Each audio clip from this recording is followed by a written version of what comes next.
Hello everyone. So I believe all my prodding ninjas are doing pretty well. So last session was quite a heavy theoretical stuff where we discuss about different categorical access. So this session I would give you more clarity, and it will definitely, it would be straight in your head once you see its application. So this was simple bar plot that if you want to introduce. So as I told you that you have to simply define your variable, one categorical variable, and this will become your X range. And then you have to call the function to draw the bar. If you want colors, then these are some additional arguments that you need to place the color argument, and the same here you have to mention while when you are calling the vbar function. So let's see how this works here. So this is where I want to do the categorical functioning. Okay, this is where I have defined uh, my figure function. Okay, so this is x equal to length. Okay, first I have defined categorical variable, sorry, then x range equal to length. That my x range should be according to my categorical variable only, and then I will call the function, and this will give me a beautiful, yes, a bar plot. Okay, to introduce colors, there's an additional that argument that I need to introduce. The colors list I have prepared, and this list will be called in the function of vbar, and for as a this one color equal to calls is nothing, it's a list of different colors that I want to color in my graph or my bars, and then when I call this, and that's what we get, all the all the bars with different colors. All right, it's so easy, it's so I mean, I don't think so something can be as easy like this. Then we talked about stacked bar, that we can produce stacked bar as well. So in stacked bar, ideally we need three things. We need an x-axis, we need a y-axis, and then we need a source. Source means on the basis of which the stacking would be done. So here we have x-axis as our products, okay, and months are there, and I want to stack on the basis of sales. So source is sales. So I have mentioned my products, which is my categorical, then months categorical, and then I have made a dictionary sales, okay, for January, February, and March. So this is representing the sale of computers, sales of mobile in the 3 months, and sales of the printer in 3 months. Okay. So again, exchange will be product because my exchange has to be categorical. Okay, the way we have done above. And then again, I have mentioned here different parameter. A source parameter has been mentioned. See, when you are drawing a bar only, you need only two parameters, the x and the top. But when you are doing this stack, then you need one more parameter, which is source, means the basis on which the stacking has to be done. So I want the source of sales, the sales to be to act as a stacking source, and then the color and the width, and this is what we have done. Okay, this is the same code, right? So product are there, all right, months are there, the sale, this is the dictionary which I have produced, a key value pair, okay, which I explained in the theory session. And then this is the calls, these colors which I have introduced, okay. And then figure parameters, exchange product. Now this is something which needs to be looked for because I want my x-axis to be categorical. And then finally I have called the vbar underscore stack function, and there's an extra parameter which is source, means on the basis of which the stacking has to be done. And once this is done, and we can easily get a plot. Okay, so sales of February stacked on January, sales of March stacked on February, and so on. Uh, a little difficult, which was of this type of graph, which is one of the exclusive feature of Bokeh dot plotting interface. Now you have to import an extra variable here with it dodge. Without dodge, this type of graph is not possible. Okay, the parameters are same, the product parameter is there, the month, the sale parameter is there, this figure parameters are exactly same. Now this is where the difference is there. I have introduced x equal to dodge. Okay, so products are computer, mobile, printer. This is basically will give the width between the bars. Okay, range is equal to fixed fig dot x underscore range. Now if you see above, x underscore range is equal to product because I want my x-axis to be categorical. So top equal to jan. Now why the what will happen when we'll use this top equal to jan? Okay, so top equal to jan means when I will use this function, this first fig dot vbar function, it will give me or return me the sale of computer in the month of January, the sale of mobile in the month of January, and the sale of printer in the month of January. Second case. Okay, one more thing. There's a little that you can just do. Yes, sorry. Sorry. This width is basically will lead to the difference between the bars. This width equal to 0.2, not this one. This is only the specifying the range. This width point 0.2, width point 0.2, width point 0.2. So the difference between or you know the width of bars is being mentioned. Okay. So 0.25, this is for introducing the width between for each group of bars for a particular month, how much differentiation I want. And then this width is basically the width of the bar. Every bar has to be of this much width.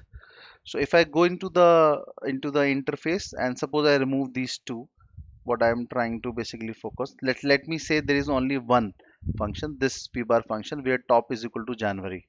Okay, one vbar function where top is equal to January. So if I run it here, what I will get as a output is only the sale of computer, mobile, and printer in the month of January. No details of February, no details of March, because I have mentioned here that top is equal to January. So it will give me the details of January only. So I have to call the vbar function again, second time, where I have to mention top equal to February. Again, this width point to means the width of every bar, what is the width I want for every bar, and this 0.25 that has been mentioned here is basically the difference between each set of bar, means this one, this is 0.25, this is one group of bars, and then after one group of bar finishes, then this much gap I want, and then another group will start and so on. Okay, similarly for March I have to introduce v bar again. Okay, top is equal to March, and then this will give me the sales of computer, mobile, and printer for the month of March. Okay, so I've just showcased you here practically how it works. So now if I introduce the second, okay, let me remove the third one. Okay, let me run it now. Now if you see, it has included the sales of February as well, but not March because I have not mentioned March. I have mentioned the top equal to Feb only and the January. So now if I do that, it will show me all the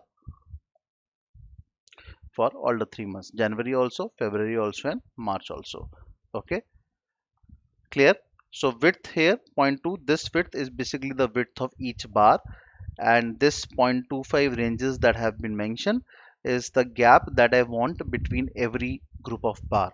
Okay, once the one group finishes, then what should be the gap between other group? Okay,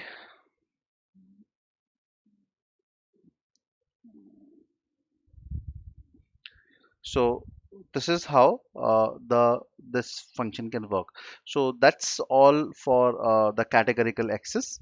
Okay, a little bit of practice, you need to work your hands on it, then you will get more clarity, that will, because once you get your heads and your hands in synchronization, then automatically all things start working.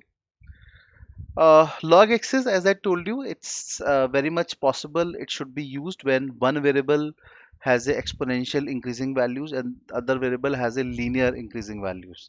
Okay, so what happens that if one variable is exponentially increasing, it's better to introduce a log access rather than a normal access, because otherwise, the trend or the pattern of the plot will not be clear. Okay, so how to do it?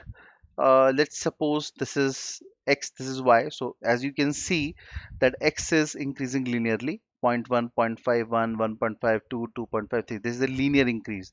And then 10 raised to power I for I in x.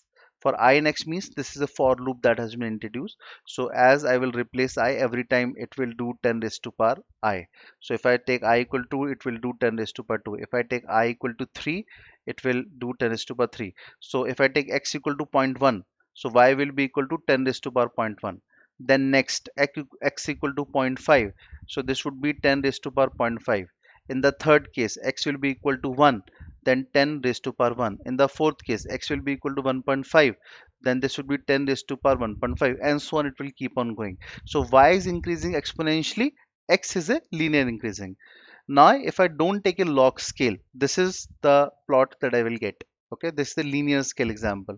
I have taken linear scale both sides, and this is what I get. Ideally, what should I do? I should use a log scale. So I have to configure the log scale. So I will say y underscore axis underscore type equal to log. That means I have to specify that my y axis is equal to log. This is an extra parameter that I have to introduce in my figure function. So when I will define my figure function, which is fig equal to figure, so I'm defining title, plot width, plot height, then there's an extra parameter that I have to put up, which is y underscore axis underscore type.